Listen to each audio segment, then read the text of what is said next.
Today we're going to dive into a scenario where the weather becomes an accomplice to terror. 7 stories of murders on rainy days. Get ready to hear chilling accounts of crimes that happened under the sound of rain, when empty streets, thunder, and gray skies create the perfect environment for the unexpected. We're going to explore real and suspenseful cases, showing how rain can hide footsteps, erase tracks, and turn any ordinary day into a nightmare. So, sit back, listen to the sound of the rain outside, and let's begin this spine-chilling journey.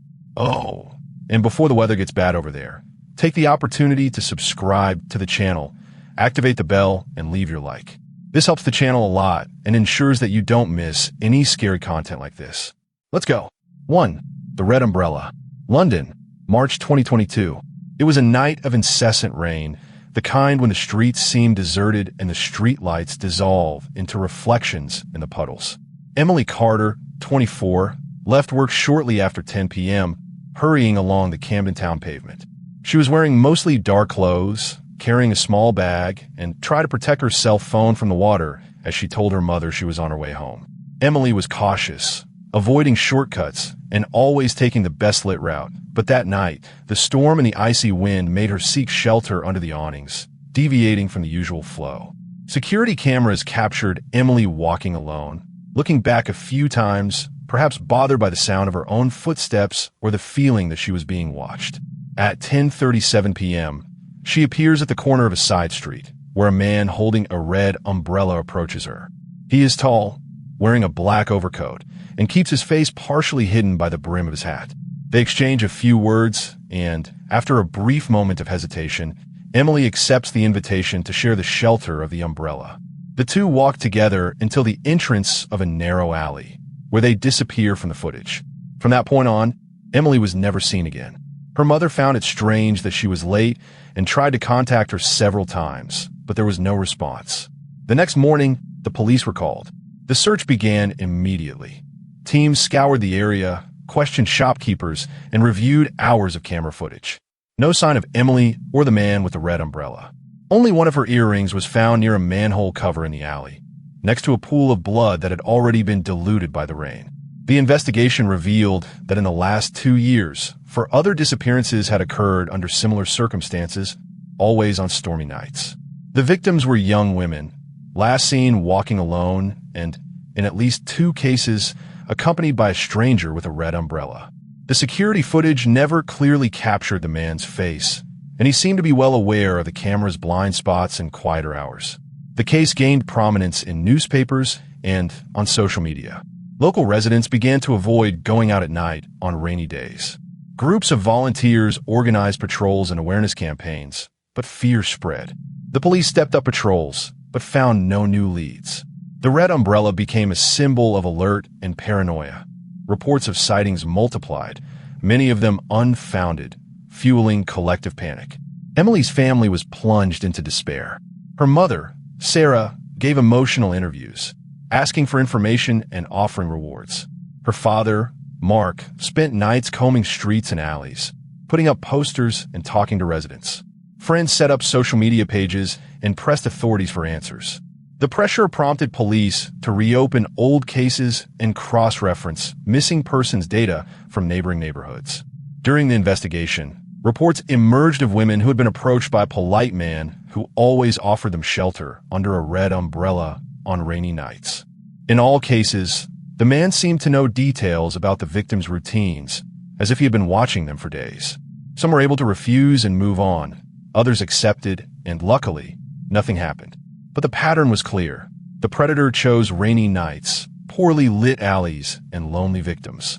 Police eventually identified suspects, but none were formally charged. The red umbrella, purchased at a regular department store, was untraceable. The man never left any fingerprints, and the few images available were always distorted by rain or camera angles. The case went cold, but the fear remained. In the following months, other disappearances occurred in nearby cities, always under similar circumstances. The pattern was repeated: heavy rain, empty streets, a stranger with a red umbrella. Authorities began to work with the hypothesis of a roving serial killer, someone who knew the city well and knew how to disappear without leaving a trace. Criminology experts analyzed the profile of the suspect. Someone meticulous, patient, able to blend in with the crowd and act without arousing suspicion. Emily Carter's story has become a symbol of urban fear. Her family never gave up searching for her, organizing vigils, and keeping the case alive in the press. The Red Umbrella became a legend, the subject of podcasts, documentaries, and debates about city safety. Women began to avoid going out alone on rainy nights, and ride-hailing apps reported an increase in rides on such occasions. The case remains open, unsolved. The man with the red umbrella has never been identified, and Emily's whereabouts remain unknown. For many, the story is a grim reminder that even in modern, guarded cities, danger can lurk in the most banal details. A kind gesture, a common object, an invitation to share shelter from the rain. And that on stormy nights, the line between everyday life and nightmare can be crossed silently under the guise of a red umbrella. 2. The Rain Biker. England, Northumberland, October 2023. The small town of Hexham, surrounded by fields and forests, has always been known for its changeable weather and winding roads. But in recent months, a new fear has gripped the community. Drivers have begun to be murdered on stormy nights, often on desolate stretches of country roads. The pattern was clear: heavy rain, poor visibility, and a sudden attack that leaves the victims with no chance to fight back. It all started on a Friday night, when the body of a truck driver was found inside his own vehicle, parked on the shoulder of a country road. There were no signs of theft, just a precise puncture wound to the neck and the windshield covered in blood and rainwater. In the following days, other similar cases emerged: a teacher, a nurse, a delivery man, all killed during storms, always on roads with little traffic. The police, pressured by the press and the growing panic of the population, stepped up patrols and installed cameras at strategic points. But the killer seemed to anticipate every move. He only acted at the worst moments of the storms, when the noise of the water and the wind drowned out any call for help. Witnesses began to report the presence of a hooded motorcyclist, always circling the area before the crimes. Some said they had seen the motorcycle's headlights cutting through the darkness. Others reported the sound of the engine revving and disappearing into the horizon shortly after each murder. Fear spread quickly. Residents avoided going out on rainy nights. Bars and restaurants closed early, and watchdog groups formed to try to protect the most dangerous stretches of road. Police set up roadblocks, but the motorcyclist was never caught. He seemed to know every shortcut, every turn, every hiding place in the area. The investigation revealed disturbing details. In all cases, the victims had stopped their cars for some reason: a flat tire, an electrical failure, or simply to wait out the rain.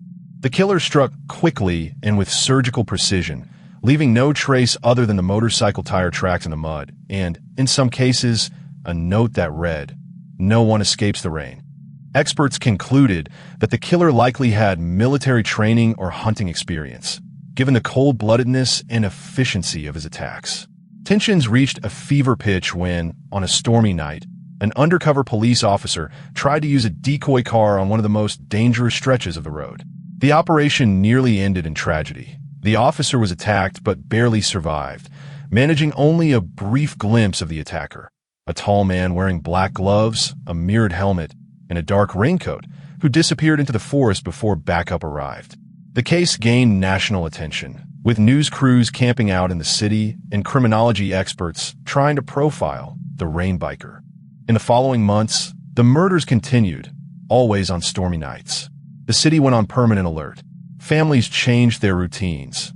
Drivers began traveling in convoys, and the police created an emergency center exclusively for rainy nights.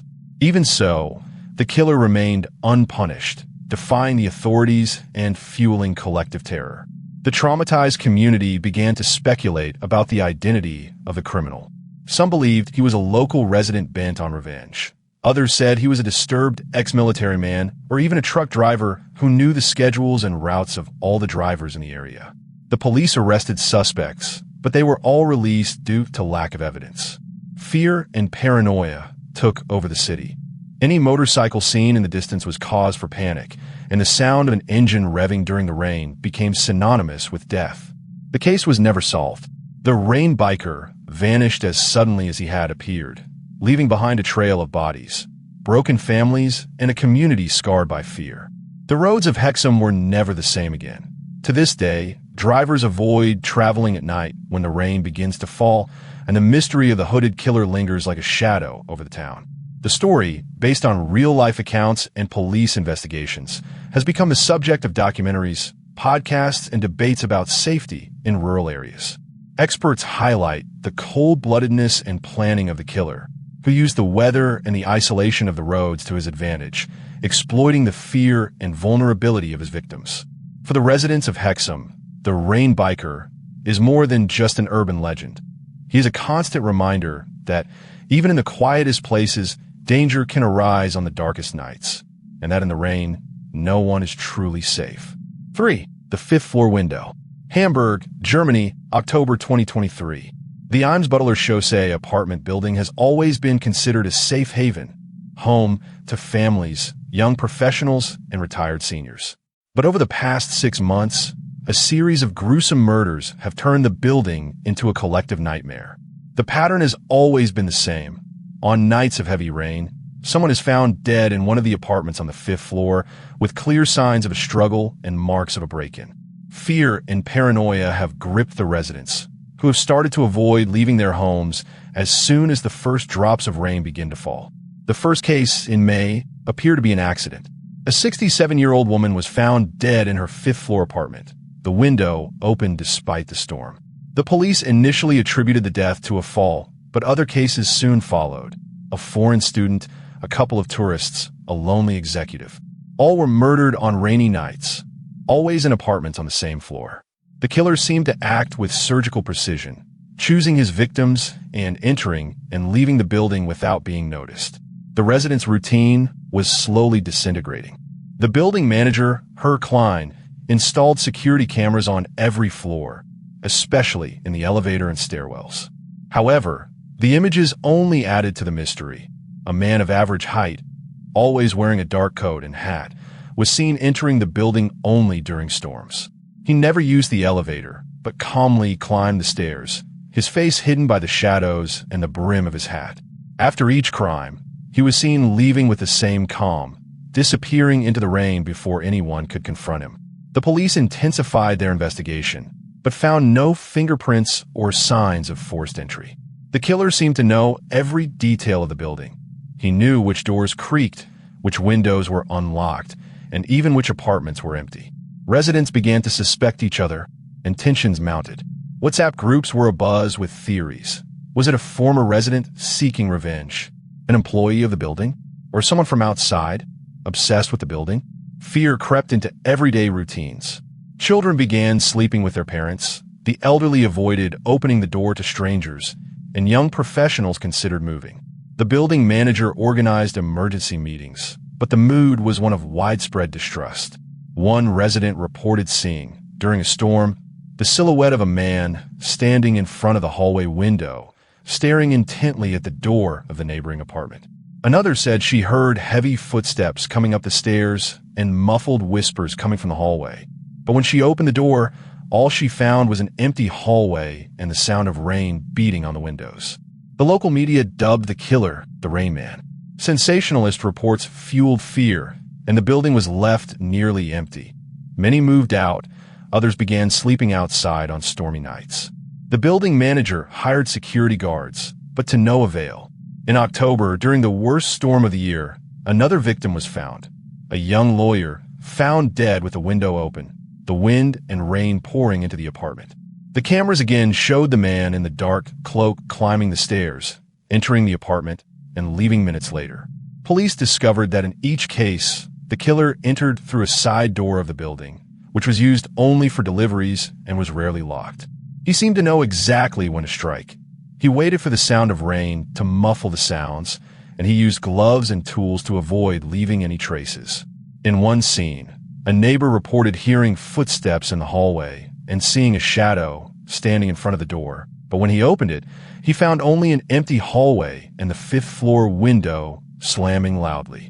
The investigation deepened. The police began interviewing former employees of the building, former residents, and even delivery men who were in the area. They discovered that, years earlier, A maintenance worker had been fired after an accident that left him with physical and psychological aftereffects. He lived on the 5th floor and, according to reports, had developed an obsession with the building and its residents. The police tried to locate him, but he had disappeared with no fixed address or known family. The climate of paranoia intensified. Residents began to reinforce locks, install alarms, avoid opening windows on stormy nights, and even hire private security companies. The building, once a symbol of coexistence and security, became a place of silence and distrust. Children stopped playing in the hallways, and the few who remained avoided eye contact in the elevators. Fear spread throughout Hamburg. Other buildings reported similar cases, but none with the regularity and precision of the murders on Eimsbütteler Chaussee. The Rain Man became an urban legend, the subject of debates, podcasts, and investigative reports. Entire families moved out, leaving empty apartments and dark hallways where the sound of the rain seemed to echo even louder. Police attempted to mount surveillance operations during storms, but the killer was never caught. One night, an undercover police officer heard footsteps in the 5th floor hallway, but when he emerged from hiding, he found only an apartment door ajar, a window open, and the smell of wet earth mixed with the scent of blood. No sign of the killer, just the sound of rain and growing fear. The case remains unsolved. The killer has never been identified, and the killings stopped as suddenly as they began. The building, once a symbol of safety and community, has become a place of silence and distrust. For those who remain, each clap of thunder is a reminder of the terror that can lurk behind an open window, and that on rainy nights, danger can quietly creep up the stairs, unnoticed, ready to strike once more. Hey guys, the stories of murders on rainy days are spine-chilling, aren't they? If you're enjoying these suspenseful stories, take a quick break, subscribe to the channel, and leave a like. This really helps the channel grow and motivates me to keep bringing you more spine-chilling content. Now, let's get back to the next stories. There's still a lot of tension and rain ahead. 4. The sound of drops. Amsterdam, November 2023. Spanish writer Javier Morales, 38, lived alone in a small apartment in the De Pijp neighborhood, a residential area known for its quiet streets and cozy cafes. Javier spent his nights writing by the light of a lamp, listening to the sound of rain hitting the windows, a sound that had always soothed him, until he began to associate it with terror. It all started on a Sunday night when Javier read on the news about a brutal murder that had occurred just a few blocks away.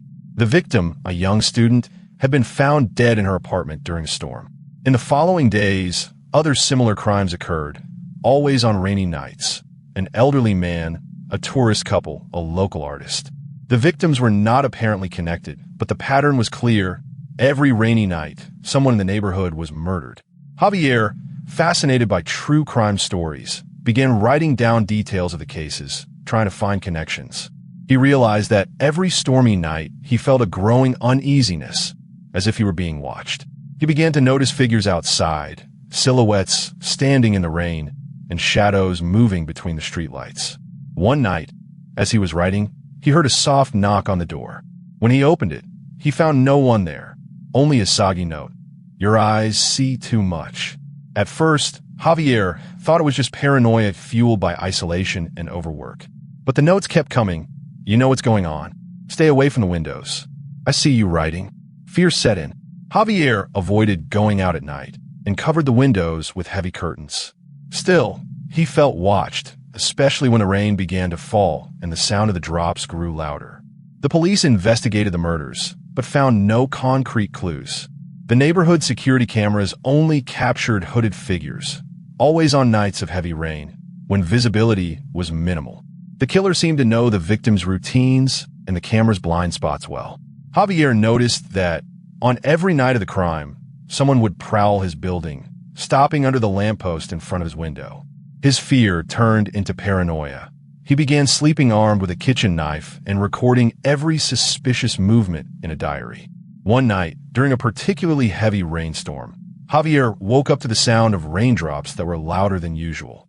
When he looked out his window, he saw a man standing on the sidewalk, holding a black umbrella and looking directly at his apartment. The man stood motionless for several minutes before disappearing into the darkness. The next morning, Javier found another note. this time taped to the door of his apartment building. "You're next." Desperate, Javier went to the police, taking the notes as evidence. The investigators overheard him, but didn't pay much attention to him, thinking it could just be a prank call. Feeling helpless, Javier installed a hidden camera in the living room window. The following night, as the rain fell, he captured images of a hooded man prowling around the building, looking up and at one point, pointing at the camera as if he knew exactly where it was. The psychological tension reached its peak when Javier began receiving anonymous phone calls during the early hours of the morning. On the other end of the line, there was only the sound of rain and heavy breathing. He stopped sleeping, began writing only during the day, and considered leaving the apartment. But the fear of being followed was greater than the fear of staying. One stormy night, Javier heard footsteps in the hallway of the building. The sound came closer to the door, followed by a dull knock. He didn't open it, but spent hours listening to the sound of the raindrops mixed with soft footsteps coming and going. In the morning, he found a new note: "You can't hide forever." The once peaceful neighborhood was plunged into paranoia. Residents began locking their doors and windows, installing alarms, and avoiding going out on rainy nights. The police stepped up patrols, but the killer kept on acting, always one step ahead. Javier, exhausted and traumatized, wrote an article detailing his experience, warning of the danger and the feeling of helplessness in the face of an invisible predator. The case was never solved. The killer disappeared as suddenly as he had appeared, leaving behind a trail of bodies, threatening notes, and a community marked by fear. Javier moved to another city, but he could never shake the feeling that he was being watched, especially when the rain began to fall and the sound of drops echoed through the house. Javier's story has become the subject of news reports, podcasts, and debates about urban security. For the residents of DePidge, the sound of drops is more than a terrifying reminder. It is a warning that even in the safest places, danger can lurk, and that sometimes the killer knows every step, every routine, every secret of his victims.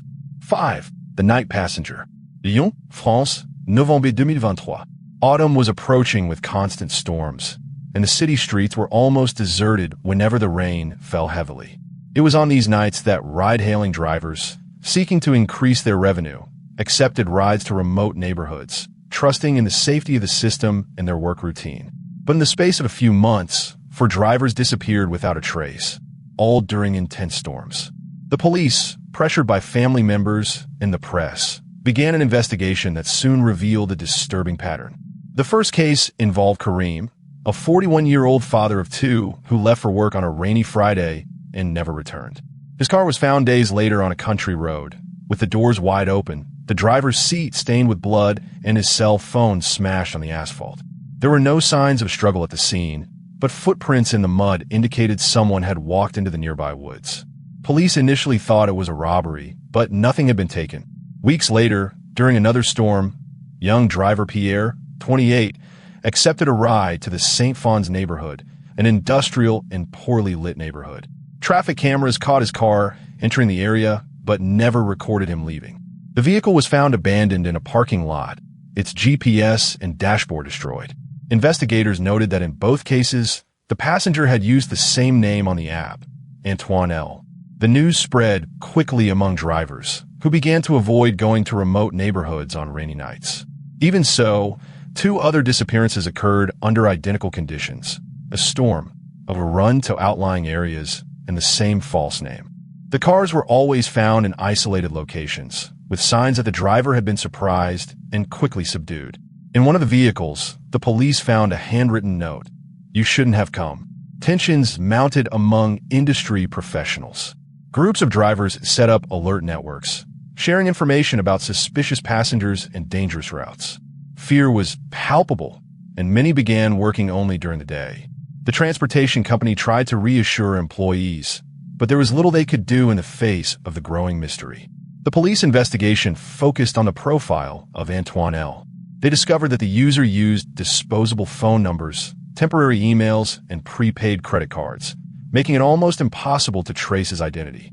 The rides were always requested from different points in the city, but the final destination was invariably a remote neighborhood, with few houses and poor lighting.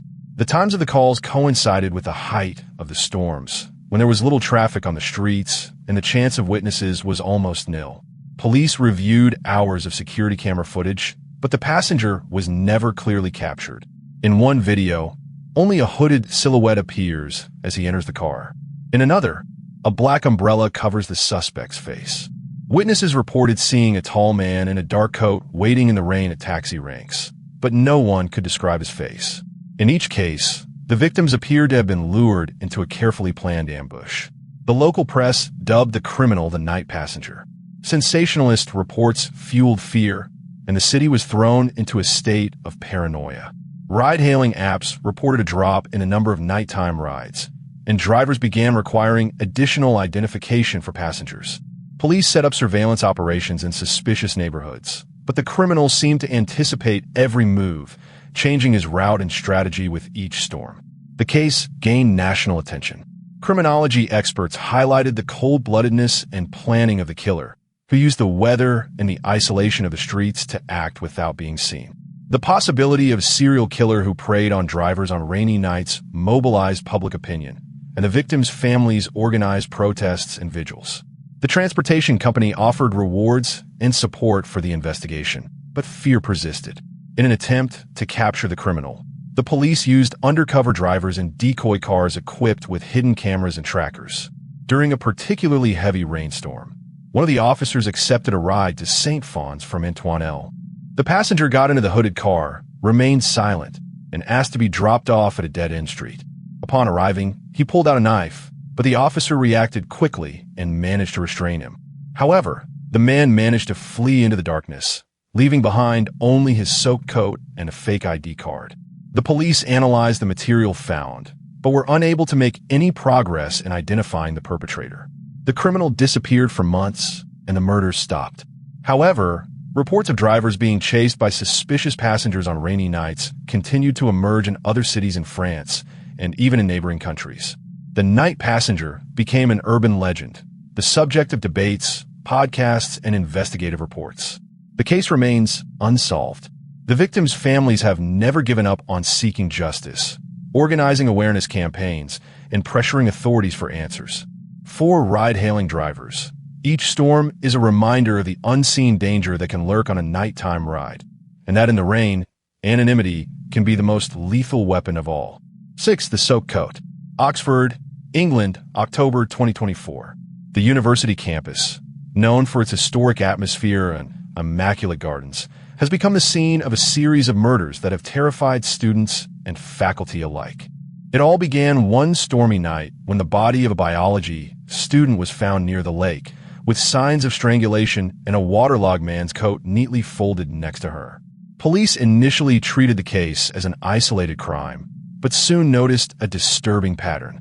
The following week, during another storm, an engineering student was found dead behind the library building, again with a soaked coat lying next to him. The campus went on alert. WhatsApp groups were buzzing with theories and panicked messages. Professors began recommending that no one walk alone at night, especially when it was raining. The university beefed up security, installing cameras and increasing patrols, but the killer seemed to predict every move. Rumors began to circulate among students. There was talk of a former employee, unfairly fired years before, who knew every tunnel, shortcut, and hiding place on campus. He was said to roam the campus on rainy nights, seeking revenge on the institution that had expelled him. His name, Mr. Harris, was whispered in hallways and dormitories, fueling fear and paranoia. Some claimed to have seen a tall figure in a heavy coat watching the buildings during storms, always from a distance. The police, under pressure from the media and the university, investigated Harris's past, but found no concrete evidence. He had disappeared after his dismissal, leaving no trace. Meanwhile, the murders continued. At each scene, the same ritual. The body carefully positioned, no signs of a major struggle, and the soaked coat. Always a man's, always old, with a strong smell of mold and rain, as if it had been stored for years. Fear transformed the campus routine. Parties were canceled, libraries began closing early, and groups of students organized to walk together. A climate of distrust spread. Any older staff member, any lone student in a dark coat, was viewed with suspicion. The university hired private security, but the killer always seemed one step ahead, choosing victims at random and acting only during storms. In the third murder, a young literature student was found near the campus theater. Forensics revealed that the killer wore gloves and avoided cameras, moving through areas without video coverage. The coat left next to the body had the initials HL discreetly embroidered on the lining, reigniting the rumors about Harris. Police, however, believe that the killer might be using the legend to his advantage, manipulating the collective fear to hide amid the panic. Local and national newspapers covered the case extensively. Criminology experts highlighted the killer's methodical profile. Someone who knew the campus intimately, had access to inside information, and was able to blend in with students and staff. Tensions reached a fever pitch when, during a particularly heavy rainstorm, a group of students reported seeing a figure in a heavy coat standing in the rain, watching the entrance to the girls' dormitory. When security arrived, no one was there, just footprints in the mud and a sodden coat hanging from the gate. The university tried to return to normal, but the fear was palpable. Students began to walk out. Faculty members asked for leave, and parents pressed the administration for answers. The president held an open meeting, promising transparency and safety, but the academic community knew that the killer was still at large, and that with each new storm, the terror could begin all over again. Police stepped up their search, using sniffer dogs, drones, and undercover officers. While on patrol one night, an officer spotted a shadow moving quickly through the bushes but lost track of the suspect in the darkness. Days later, they found a makeshift shelter at the back of the campus, filled with wet clothes, food scraps, and newspaper clippings about the killings. Fingerprints did not match any known suspects, and DNA evidence was inconclusive. The case gained international attention, being the subject of news reports, podcasts, and debates on university security. The killer, nicknamed the Soaked Coat, became an urban legend, fueling fear among students and inspiring conspiracy theories. Some believe that Harris had really returned. Others thought it was a copycat using the story to mislead the police. To this day, the case remains unsolved.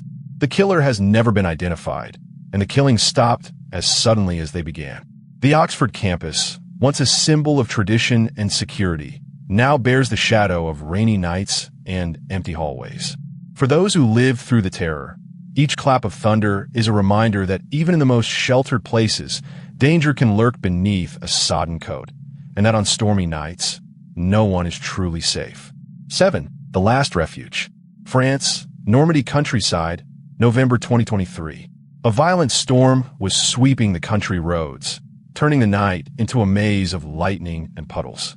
Around 10 p.m., 3 cars, forced off the main highway by fallen trees, converged on the only open gas station for miles. The old, poorly lit place was run by a middle-aged man named Armand, who was known in the region for being reserved and unfriendly.